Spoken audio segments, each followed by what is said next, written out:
Good afternoon to everyone. Really, first of all, I would like to send my thanks to organizers for this important forum. Really, it's my pleasure and honor to be here today and to have opportunity to share some thoughts and insights on this important topic, deterrence and defense. What comes next for the Eastern flank? The query of high interest not only for us, allied community. The other side is very closely following and calculating possible allied political and military response. Any our move on the Eastern flank is the best indicator for Russia on allied resolve and readiness. Access to the Rubicon should be clear not to let adversary overstep. Meanwhile, the following three elements are critical for alliance future vitality and ability to deter military might and cynical gambling of Russia against NATO and our democracies. First one is to demonstrate unshakable unity on the core deterrence and defense decisions. Second, to continue consistently and firmly build strengths, speed and capacity, classics of advantage matters. Third, boost deterrence by focusing on defense and overcome time-distance challenge in the Eastern flank with capabilities available. Let me develop to kick off and provoke our today's discussion. Events in 2014 and after triggered the expression of allied unity and cohesion. Alliance reacted resolutely in multiple ways, including in its eastern flank by immediately increasing NATO footprint and responsiveness in the Baltic and Black Sea region, enhanced TFP, air policing, TFP, NFAUs, etc., updating NATO defense plans and relevant exercise programs, reversing trend of dropping defense budgets, in fact, rather considerably increasing, especially in NATO states where the threat is close and more obvious. Measures taken by NATO post-2014 downsize the likelihood of military conflict in NATO eastern flank. We did what we needed to be done to ensure deterrence, but did it stop Russia?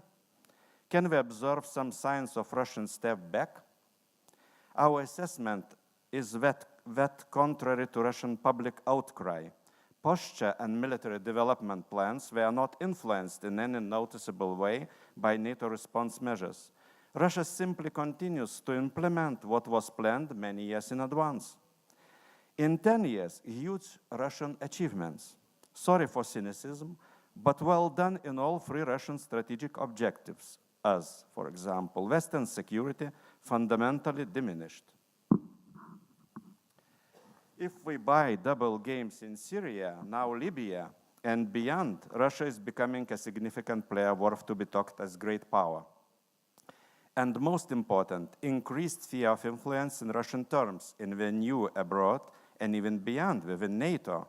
Let me remind, two local regional conflicts, Georgia, Ukraine, annexed or in process territories size of the New York State or Switzerland. Three aggressive Zapad exercises against NATO, every better in readiness, tested rapidly executable plans and capabilities. Twice enhanced military slip in NATO A2AD, part of NATO already blocked today. Furthermore, Russia's direct aggression on NATO soil, Skripal's case, constant cyber attacks, propaganda, meddling in national politics. Russia is continuing hostile and hybrid attacks at below Article 5 level. Vostok 18 convinced Russia is constantly and visibly enhancing speed of military action, massive forces in all strategic directions. To be effective, our unity responding decisively with political measures, as sanctions and military might is critical. Any wavering will be taken as signs of weakness and opportunity.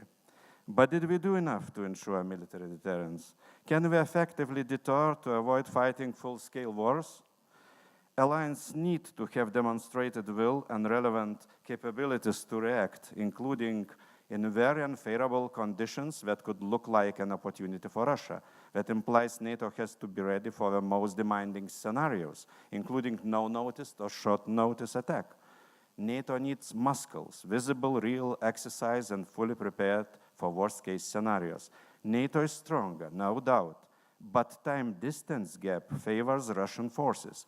Limited indications and warnings complicates Allied decision-making, and A2AD blocks timely Allied movement and reinforcement to the eastern flank. What deterrence and defense options Alliance has to overcome this challenge? If deterrence by denial of access through increased forward presence is politically not acceptable, are we investing enough to demonstrate effective punishment? Are we showing clearly enough that our delayed counterattack will be fast, joint, unconstrained, and internally unrestrained?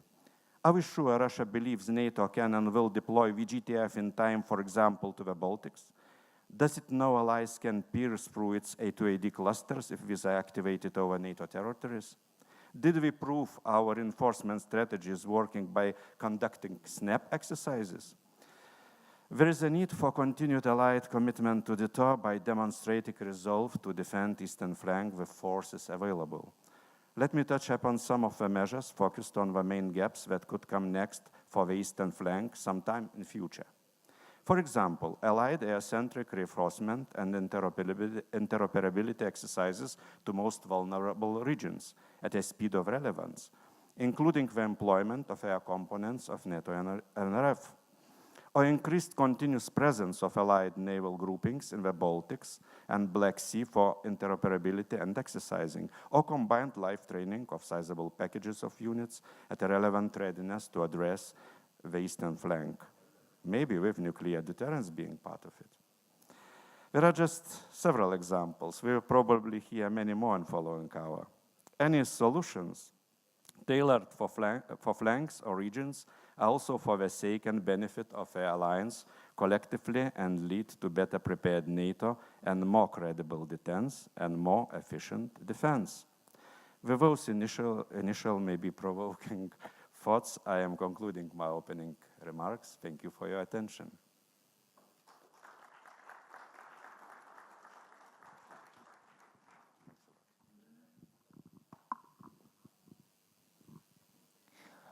Thank you, Minister Umbrasas, for these opening remarks. Now it's time for the panel, and I would like to invite Mr. Michał Kobosko, Senior Advisor of the Atlantic Council, the moderator of the panel. The floor is yours. Thank you. Thank you very much. Good afternoon, ladies and gentlemen. I thought that this room was not big enough for our session, so those who are standing there, please come to the front rows here, as we have some seats left, please. Yeah, I'm not surprised that we have such a crowd today, as we're gonna discuss the eastern flank, and well, actually the whole Warsaw Security Forum every year is mainly about the eastern flank, but here we want to focus on the current state of affairs on the eastern flank and what's ahead of us in this part of the region, in this part of the alliance. So as we right now have some 45 minutes for our discussion, let me quickly jump to introducing our panelists today. Let me also introduce and invite to join me on stage. First, Ian Brzezinski, Resident Senior Fellow at Atlantic Council, Deputy Assistant Secretary of Defense for Europe at NATO Policy. Formerly, Ian is joining me. Please welcome Ian Brzezinski. Please also join us on stage, Claudia Meier, Senior Associate, Stiftung Wissenschaft und Politik, Germany. Claudia. A person who doesn't need an introduction, that's why I will introduce him. Jamie Shia, Senior Fellow, Friends of Europe, formerly until very, very recently, Deputy Assistant Secretary General for Emerging Security Challenges, NATO. Jamie, welcome on stage. We're also honored to have with us Peter Watkins, Director General Strategy and International Minister of Defense, United Kingdom. Mr. Director, where are you? We are waiting for you here. Okay, All right. But still, we're waiting for United Kingdom. United Kingdom is a part of Europe. We need you here. We need you badly. Ladies and gentlemen, this is like 5 months after the Brussels summit. a number of decisions taken there, important decisions, also for the Eastern flank. So I want to start asking all panelists to share their views on the most crucial decisions, key decisions taken in Brussels from the perspective of the Eastern flank. So let me start with Ian. What you think was the key message from Brussels summit this year towards the Eastern flank of the alliance? I think the key deliverables from the Warsaw Summit were actually not so much the rhetoric, because it was a little bit mixed due to some of the rhetoric of my president, but behind that rhetoric, with his full support, was a strong declaration by the alliance to its Article 5 responsibilities, a reiteration of its concern and recognition of Russia as a significant destabilizing actor, if not threat, to European security. And then a number of steps that it launched to actually operationalize or increase the operational effectiveness of Allied forces in the fulfillment of their Article 5 mission, the defense of Allied territory. So you had the 4x30s initiative. Of course, that has been launched. It hasn't been implemented. But, you know, to have 30 infantry battalions, mechanized battalions, 30 squadrons, 30 ships is very, very important, available on 30 days' notice. That is critical to giving credibility to the alliance defense posture. You had decisions to improve or adapt NATO's command structure. I think that's very, very important. The standing up of a logistics command is long overdue, as is probably the reestablishment of an Atlantic command. These are steps that I think were the most important from the Brussels summit, and if they're implemented, they will substantively increase the alliance's effectiveness. Thank you, Ian. Claudia. I very much agree with what you just said. I think it's important to keep in mind that there is some kind of continuity since 2014. So we had the Wales Summit, which was very much about reassurance. Then we had the Warsaw Summit, which was about deterrence. And now we have the summits in Brussels, which is about readiness. And this is some kind of continuity which shows that there's a work program that needs to be followed and that needs to be implemented. And that's very important. What I found worrying with that summit, because you said I can have all the achievements, so I can go a bit in the other direction. It was a summit which was very, very successful in terms of delivering decisions, the readiness initiative, and the change in the force structure and the command structure. But on the other hand, we all know that the precondition for a joint military response is political cohesion. And the biggest deterrence message we can deliver is that as an alliance, we stand together. And in that terms, this summit wasn't really successful. So we think we have a quite interesting analysis of that summit to do, that on the one hand, very good results, if it comes to readiness and all that, and on the other hand, in political terms, that was quite a catastrophe. And this is something we need to work on far more in the future, to keep that political basis, the cohesion, that we stand all together. We need to work on that far more, because that is actually the precondition to make all that other military stuff work. And particularly after the news of the last days, INF, you all know what I'm talking about, I think this task of keeping the European house first and second, the transatlantic house together, is even more urgent. Thanks so much. Jamie, how about the Brussels catastrophe? Well, it's like Wagner's music. It's better than it sounds. I would say that obviously look at what came out of the Brussels communique. People don't normally read communiques, but for once it's worthwhile. A, because it was actually agreed, unlike the G7, and B, because it actually contains quite a lot of pretty meaty stuff. And thank God, through some good maneuvering from the United States administration, we got it sort of all approved and agreed a week before the summit, so we could concentrate on 2%, which maybe was not such a great news story for NATO. Claudio is right in that respect when it comes to unity. But on the other hand, at least, you know, the work program of NATO was approved with the United States, and that's the Bible to go ahead. I would just say three things in this initial round. Number one, you know, we've spent a lot of time in NATO on being able to fight today, which, frankly, we weren't able to do after the shock of Crimea in 2014. We had virtually no presence in Central and Eastern Europe. You know, as Radek Sikorski of this country used to say, we've been in NATO for 15 years, and all we've got to show for it is a virtual training center in Bydgoszcz. Well, we've filled that gap, and Ian quite rightly listed very well all of the steps that we put in place. So we're finally able to fight for the first 24 hours, which at least establishes an initial capability, an initial reaction capability. It establishes the fact that you really are being attacked and you're in an Article 5 situation. But we're up against Russia, and Russia's not the kind of country which is going to sort of cave in or give up in 24 hours.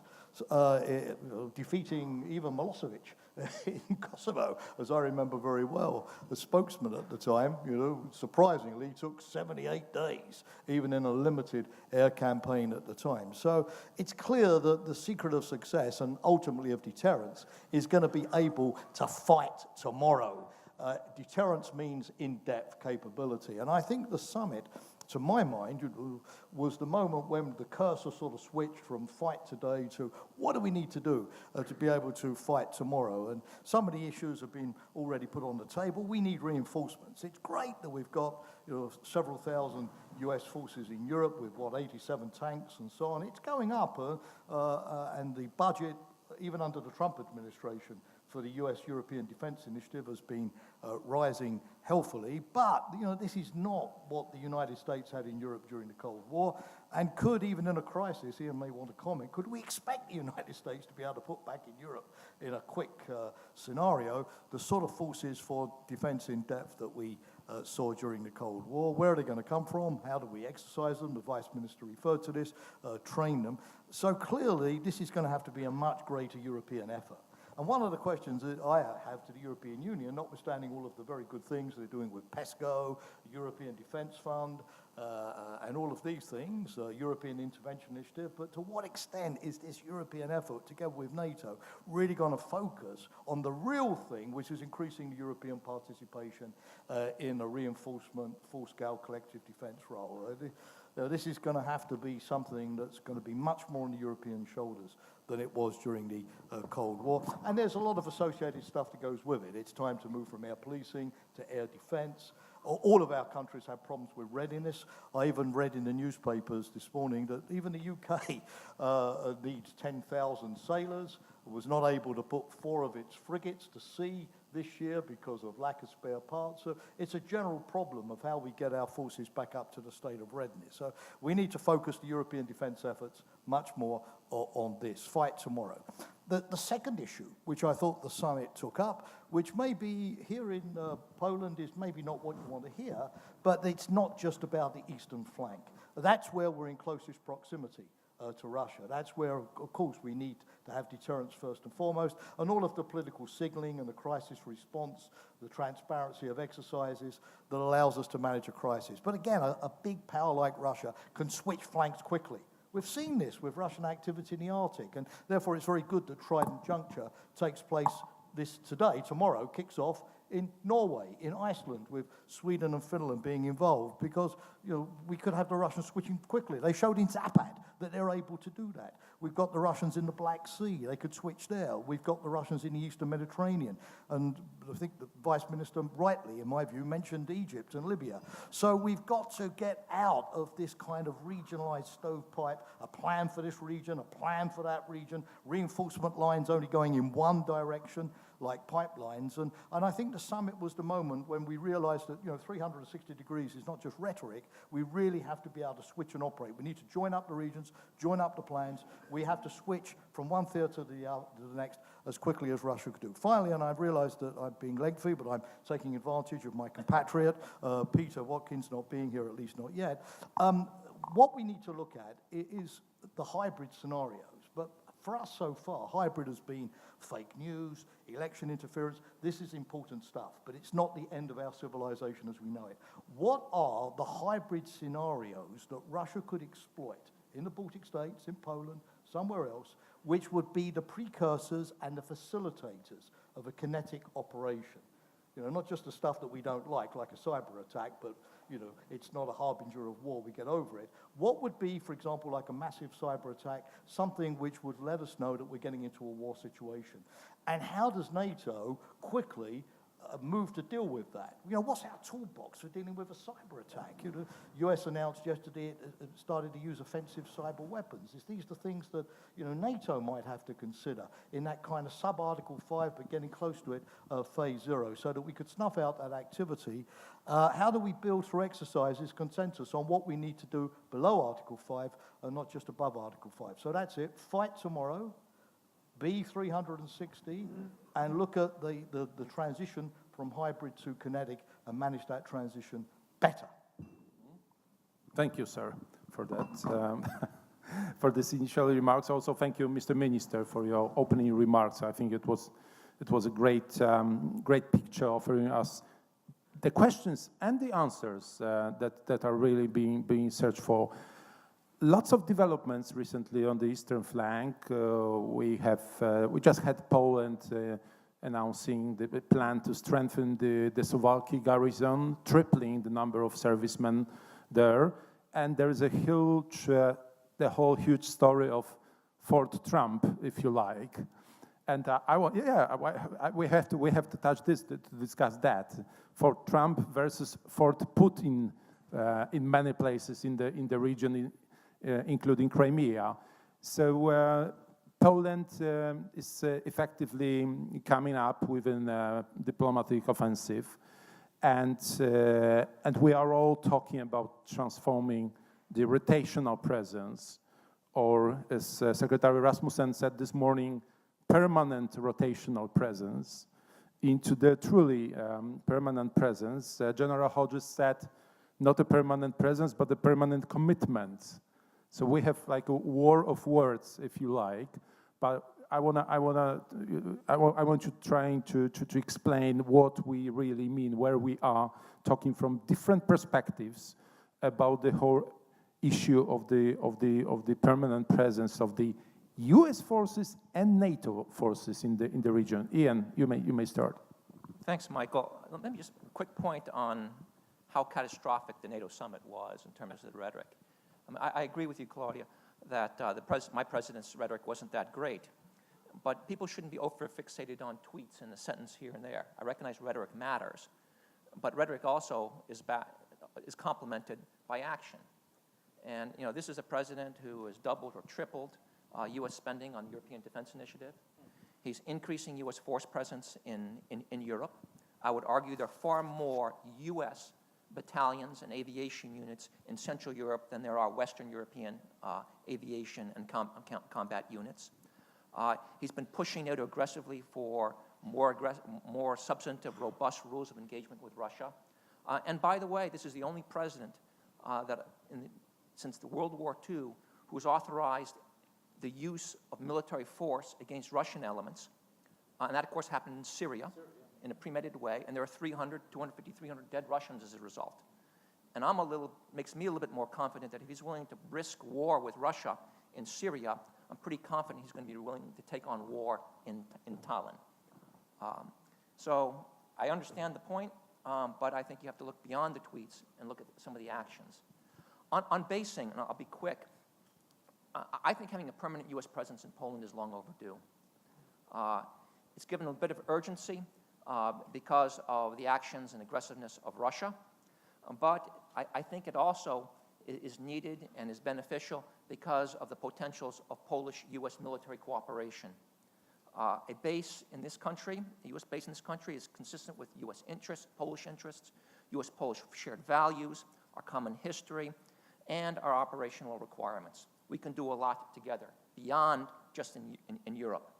So what's going on in Washington? How is Washington assessing this request?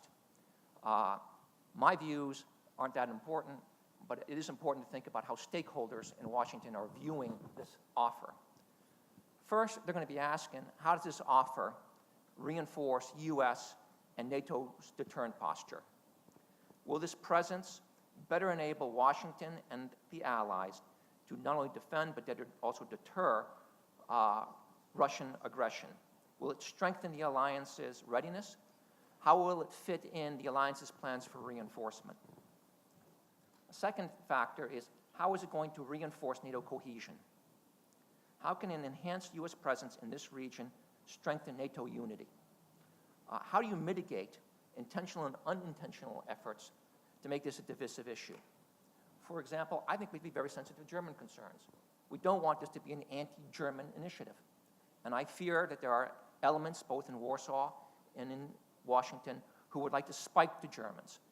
And this may be one way to do it. I can tell you having a U.S. forward base on a frontier that doesn't have the full support of the rear echelon is not a good idea. So there's a political and operational dimension to this need for cohesion. We have to explain how this is going to promote military stability in this region and in Europe as a whole. This offer, if it's going to be executed and taken up, has got to be consistent with U.S. strategy and doctrine. How does it fit into the U.S. defense strategy? How does it fit into Jim Mattis's doctrine of dynamic force employment? You know, this is a doctrine that emphasizes agility, mobility, and surprise. He wants our force structure to generate unpredictability in the eyes of our opponents. How does the plan fit in that? Will it provide maximum operational flexibility? This has an infrastructural and geopolitical dimension. Will U.S. forces be able to move out of Poland very quickly in response to a contingency elsewhere in Europe or elsewhere in the world? Remember, the United States has operational requirements, operational responsibilities that go beyond Europe. And it's geopolitical. How are we going to ensure that those forces can't be easily pinned down simply by a small movement of a Russian company somewhere on the border? These are factors that have to be taken into account. How will it contribute to the training and readiness of forces, U.S. forces deployed in Poland? Does Poland have the infrastructure that will ensure that U.S. forces deployed here are as trained up and as ready and operationally fit as forces anywhere else in the world, be it in Germany or more importantly in CONUS, in the United States? The biggest hesitancy of the Department of Army about bases abroad is that when forces are there, they degrade in their readiness because they're not doing the training. Are the facilities here? If not, will they be here? And of course, burden sharing. This force presence has got to demonstrate, it's got to stimulate allied burden sharing. Will this presence enhance Poland's ability to work with the U.S. military forces, not just on the Slovakia Gap, but in Southern Europe, in the Middle East, and possibly in Asia? Will this foster joint capabilities, police with joint operations? And then I have to ask as an American, why does this have to be only an American presence? Shouldn't other allies be contributing to this? Why should only U.S. forces be deployed to defend NATO's eastern frontier? What about a UK dimension? What about a French dimension? What about a German dimension? The Germans are going to have a bow wave of spending coming their way if they go up to 2%, so they're going to have resources. Wouldn't it be interesting to have a U.S. military presence permanent in Poland complemented with a German element? Think of the anniversary of 2019, 70 years Germany, 70 years in NATO, 20 years of Polish membership in NATO. And if you really want to deter a significant adversary, what a more effective way to demonstrate that all of NATO is all in defending that frontier. So these are some of the factors that are going to shape U.S. thinking to this offer. I want it very much to happen. I want to see a permanent presence here in Poland.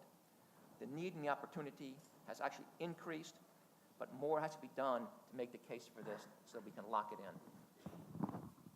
Thank you, Ian.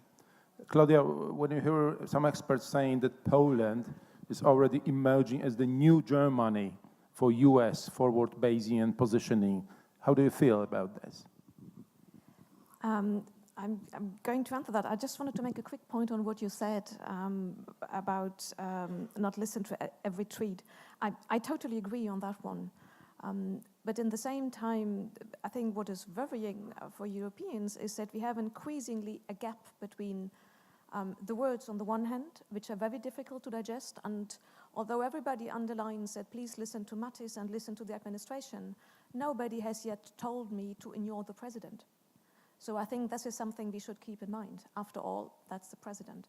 So we have on the one hand very critical words, and on the other hand, we have very reassuring actions. As you said, European Deterrence Initiative, more boots on the grounds, lots of things like that. But the gap between the words on the one hand and the deeds on the other hand is not reassuring. That's uncertainty. And I personally tend to think that if actions are not framed and supported by words, they're losing power. They're still there, but they're losing power. And that kind of gap, that what I would call the uncertainty gap, is for me just another indicator that the transatlantic architecture, as we used to know it, is changing. And I could put it in a cheeky way and say if it's only in the defense area that it changes, then everything is fine. But if you imagine the transatlantic relationship as a kind of house with several pillars or areas, foreign policy, trade, economics, defense, in all pillars, the transatlantic architecture is changing. If you look to foreign policy, GCPOA, Iran deal, stay in or leave it. INF Treaty, stay in or leave it. If you go to climate change, some countries support it, the US is not. Trade, free trade versus protectionism. And if you look at that picture, then the transatlantic architecture is not only changing on some temporary element, but its fundamental structure is changing. So we have a long-term change, and that means that we are less and less on the same page. And this is what I find worrying. And that's why this difference between words and actions is so important, because we are here confronted with what I'm afraid is a long-term structural change, which is very bad news for European security and defense. Because if the US might be less interested, if you look at the official documents, and great power rivalry, like with China, is more important than European security, then, to put it very mildly, we have a problem in Europe.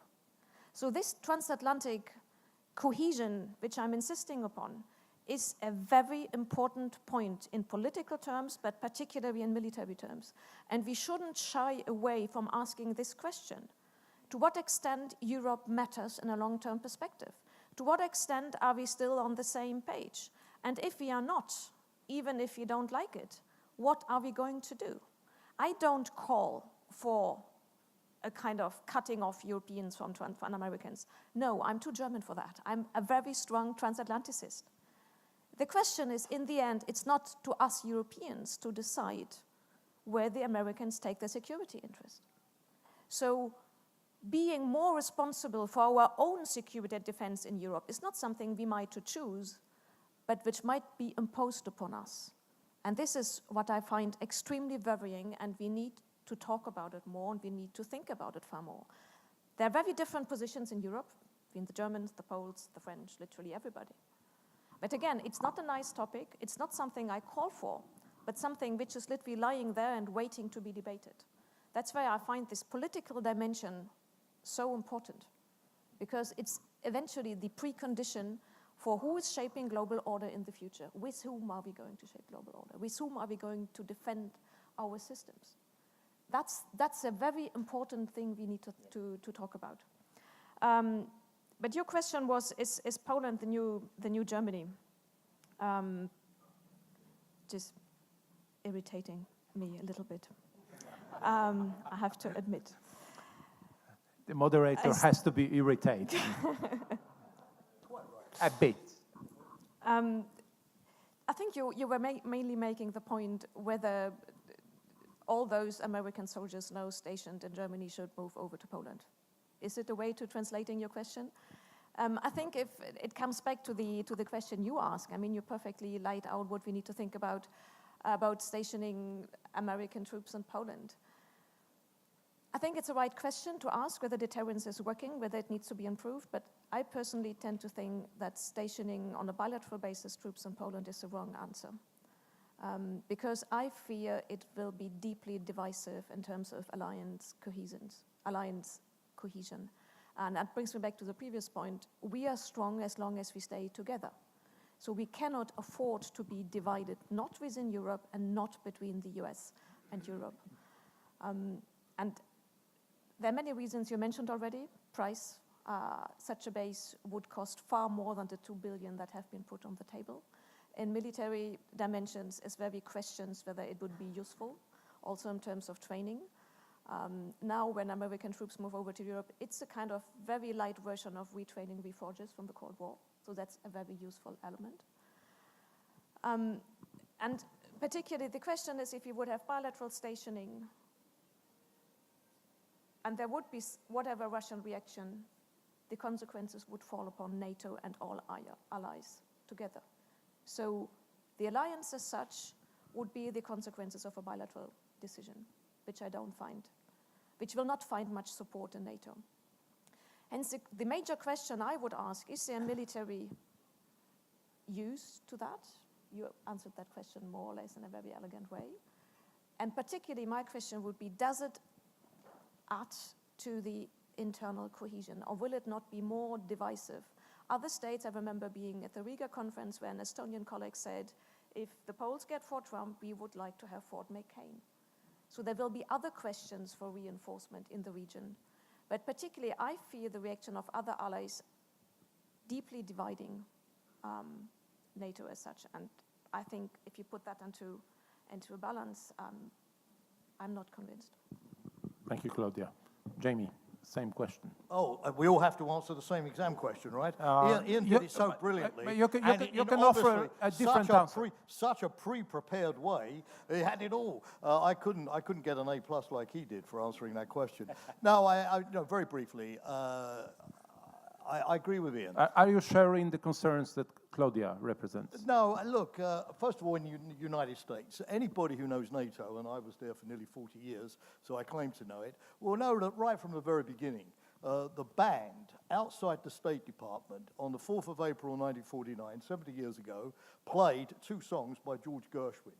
I've got plenty of nothing, and it ain't necessarily so.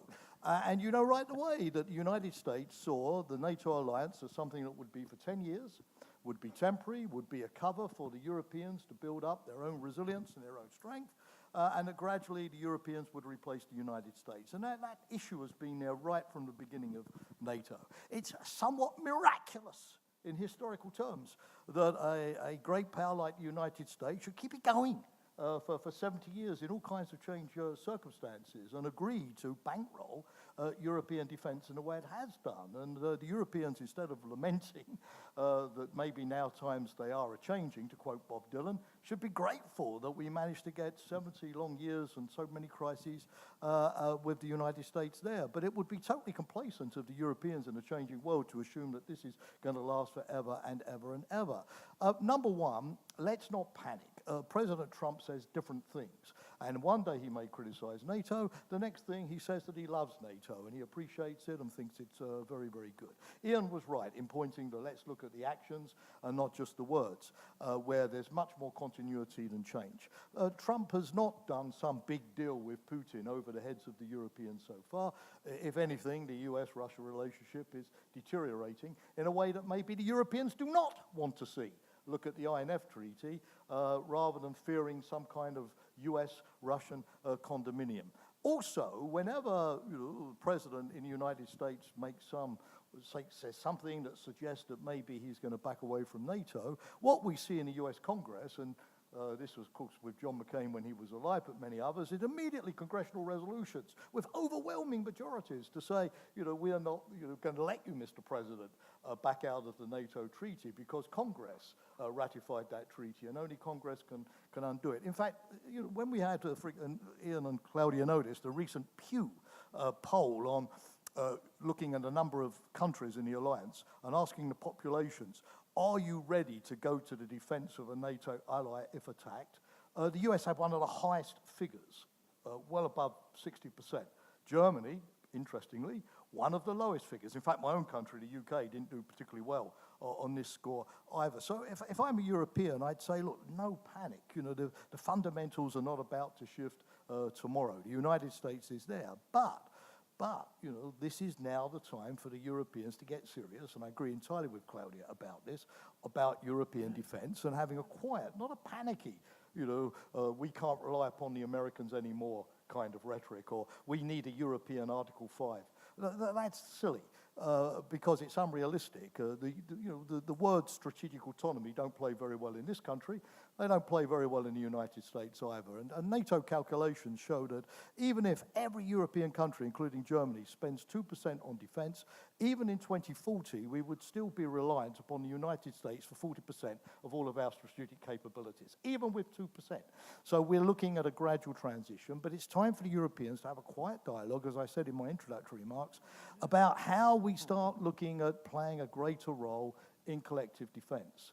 The hybrid warfare area, the cyber stuff, the infrastructure stuff is key. You know, General Hodges is here today.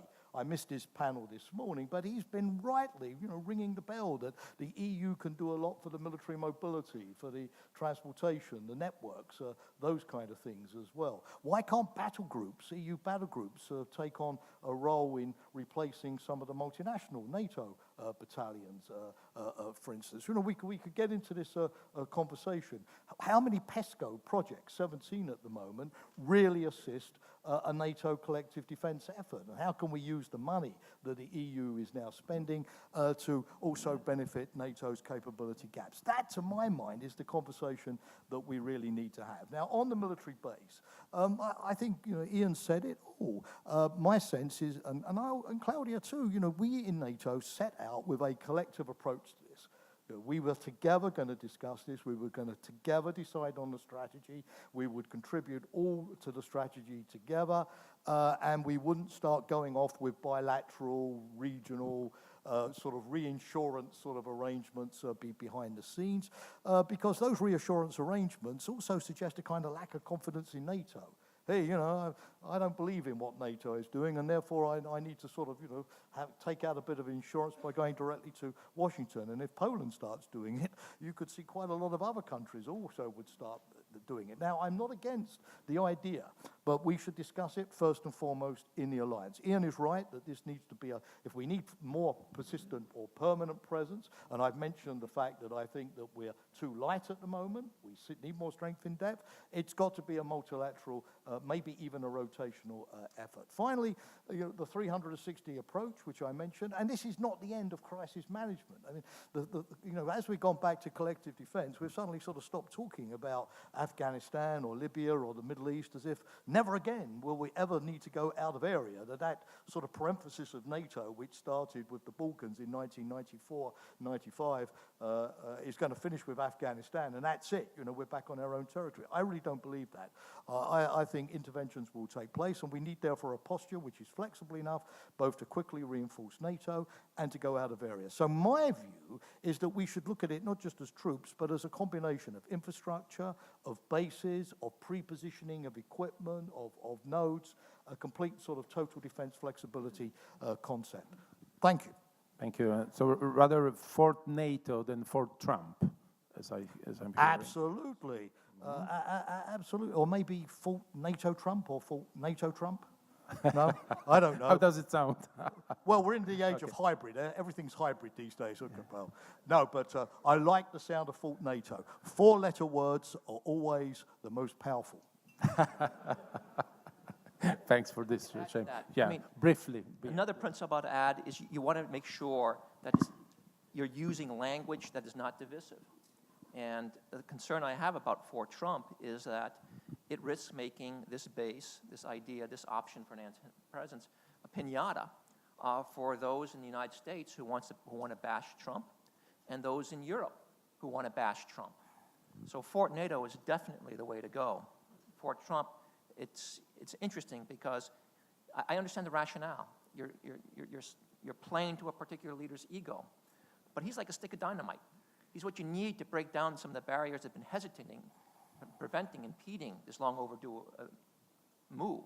But you don't want to hug that stick of dynamite too tight. You want to play it carefully. Thank you, Ian. Let me now open the floor for your questions and comments.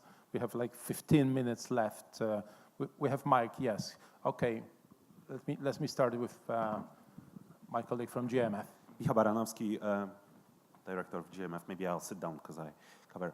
Well, actually, so my question to Jamie was exactly about for NATO.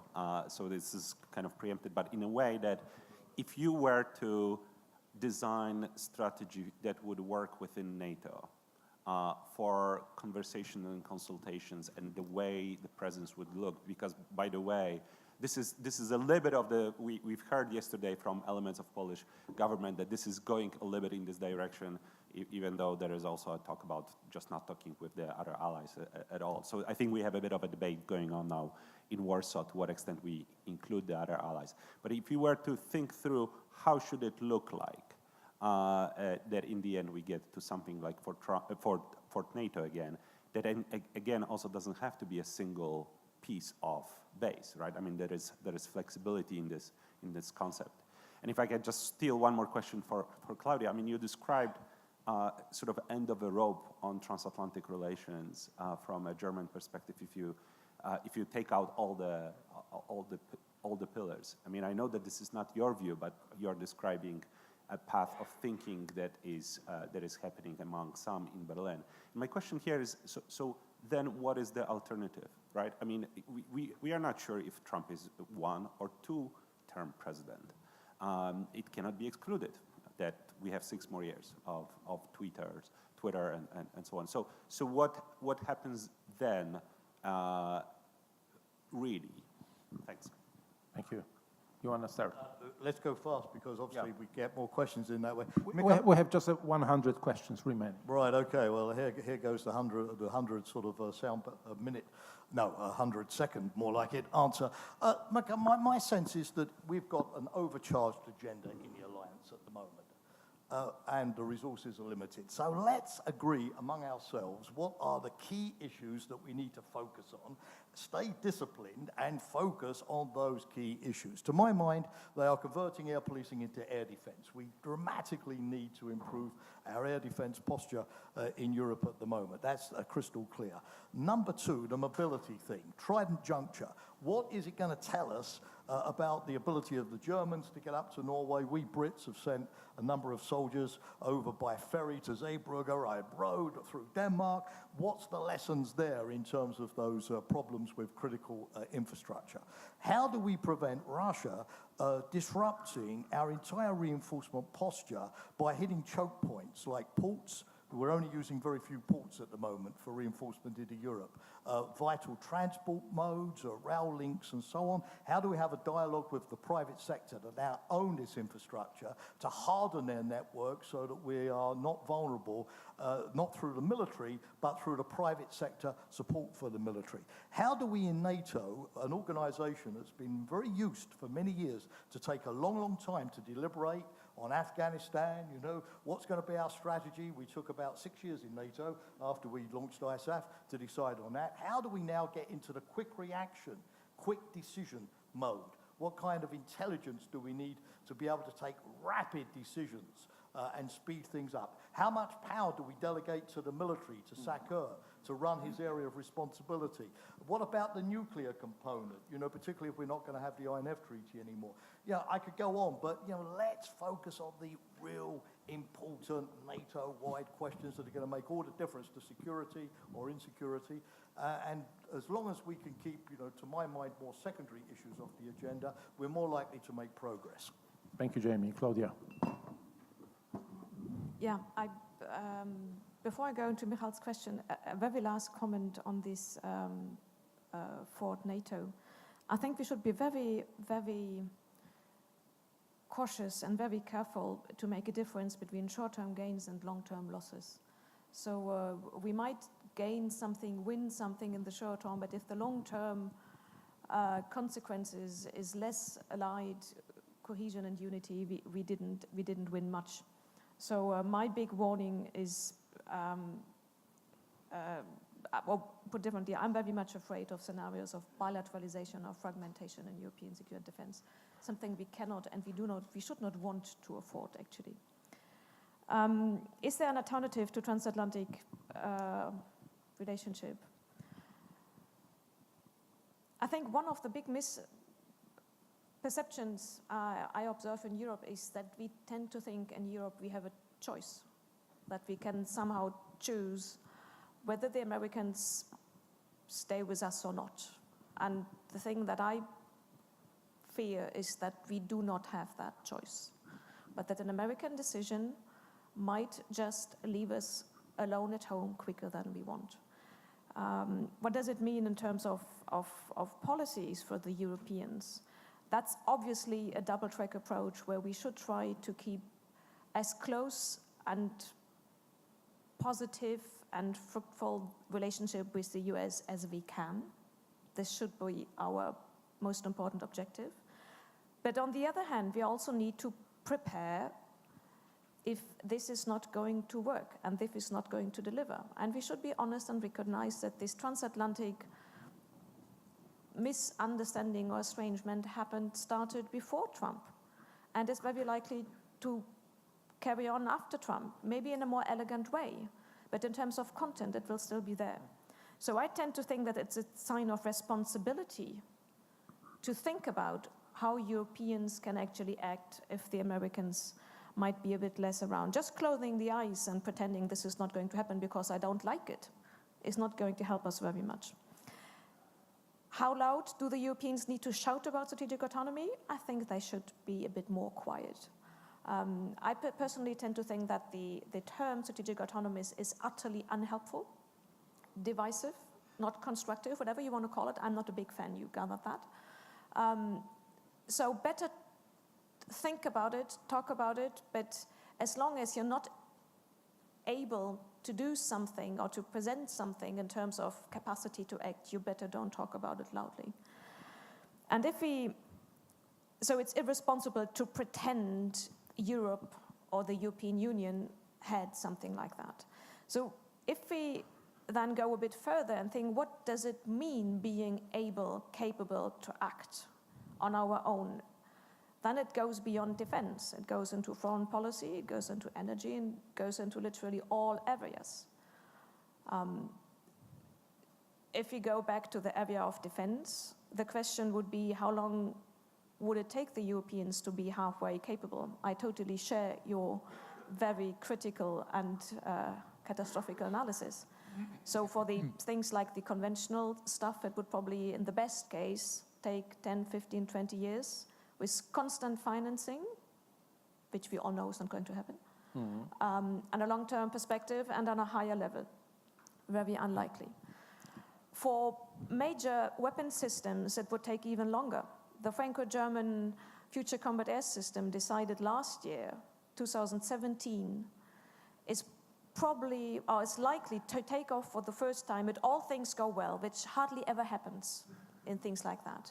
2040, that's even longer. So what would be a European nuclear structure look like?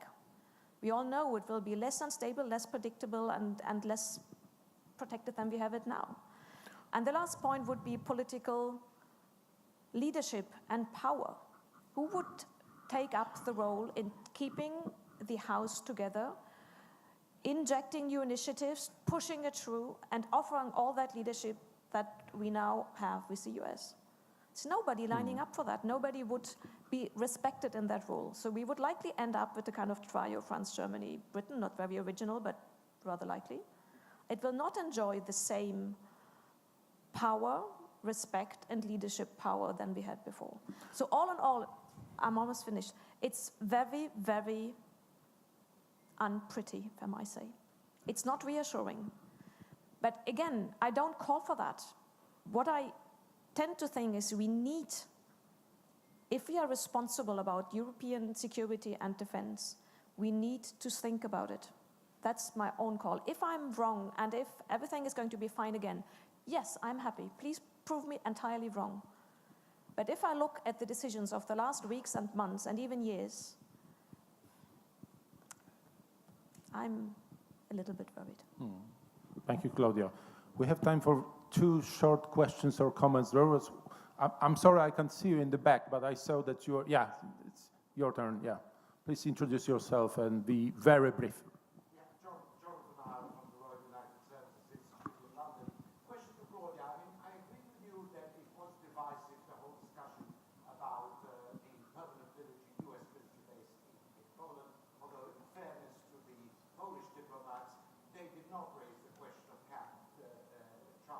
Was more a media hype. But leave that aside. Could it not be argued that actually the Germans need to recalibrate themselves on this one? We've been discussing the question of the NATO Russia Founding Act and how valid it is for years. And every time the German answer is, let's not discuss, let's not make a self-fulfilling prophecy out of Russia as an enemy.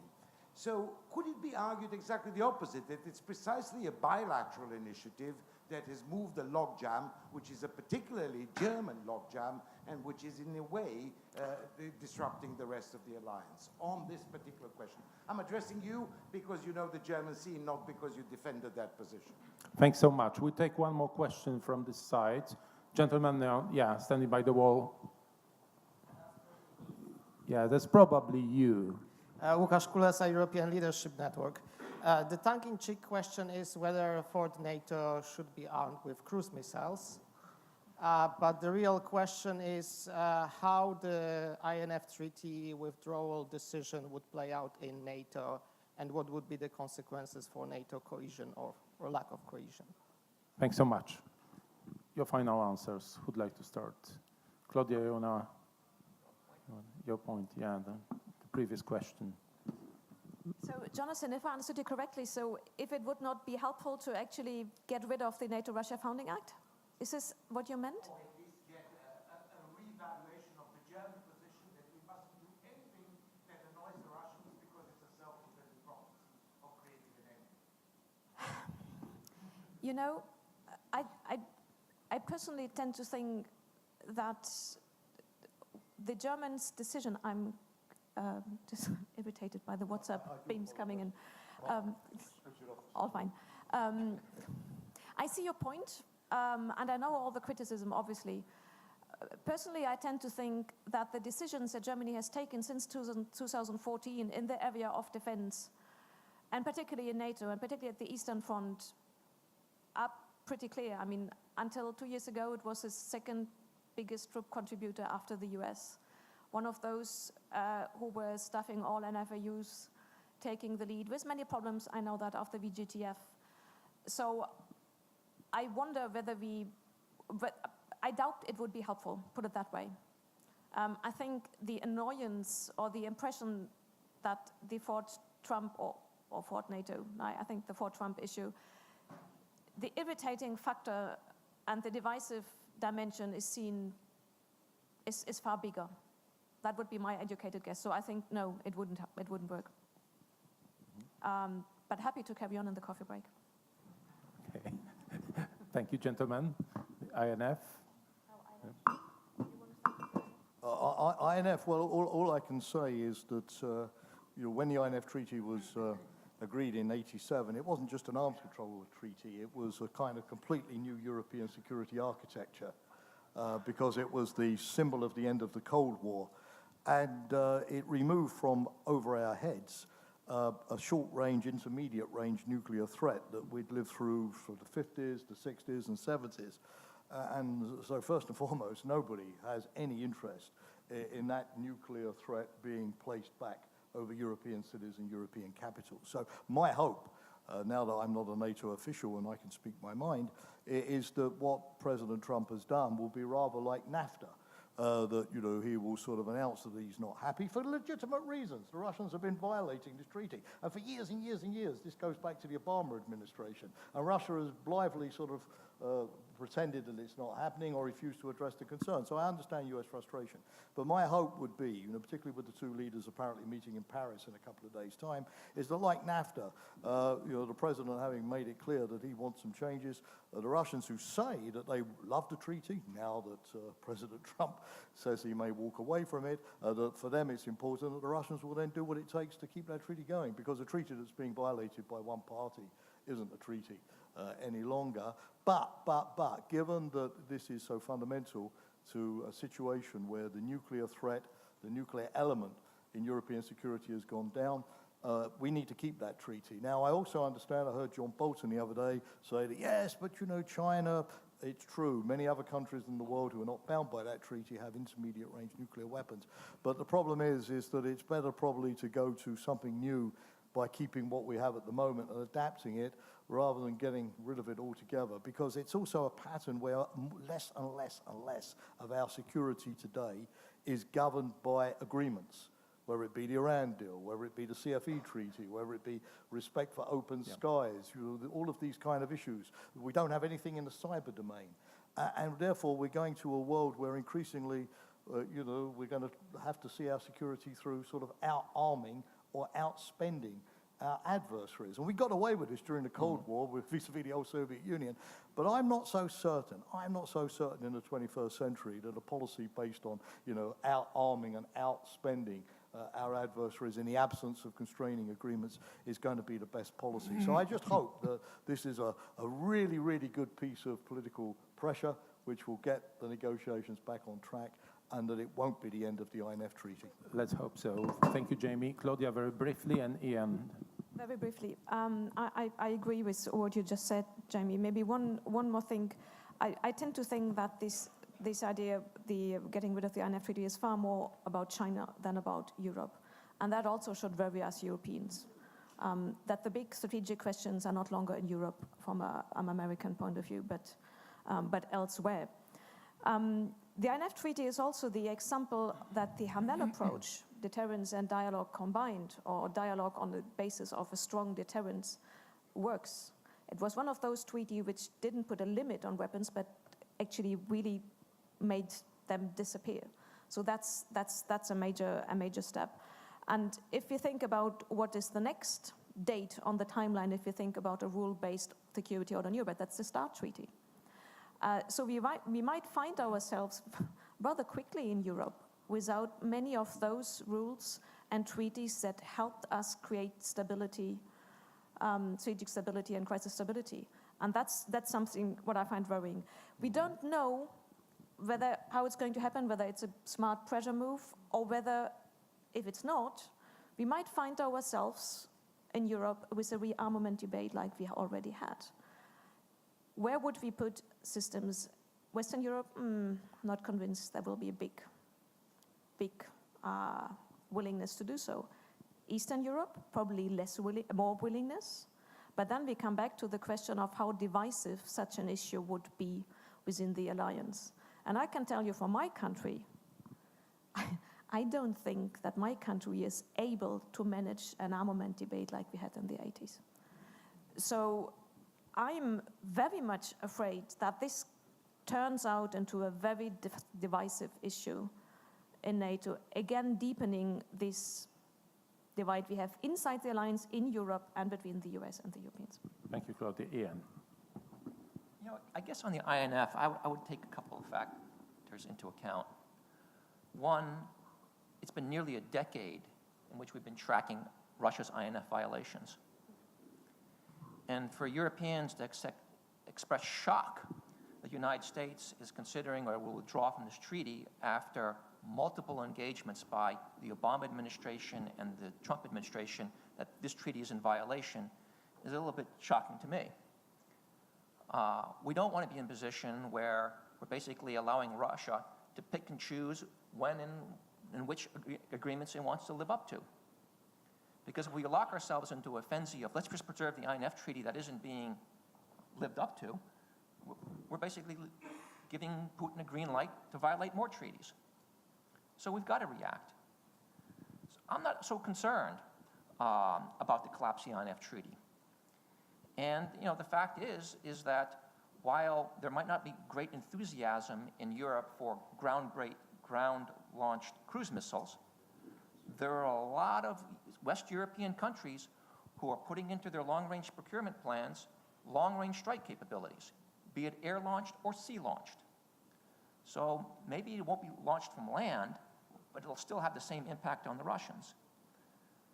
If its treaty isn't being lived up to the Russians, there's no reason why we should live up to it and we should pretend to be living up to it.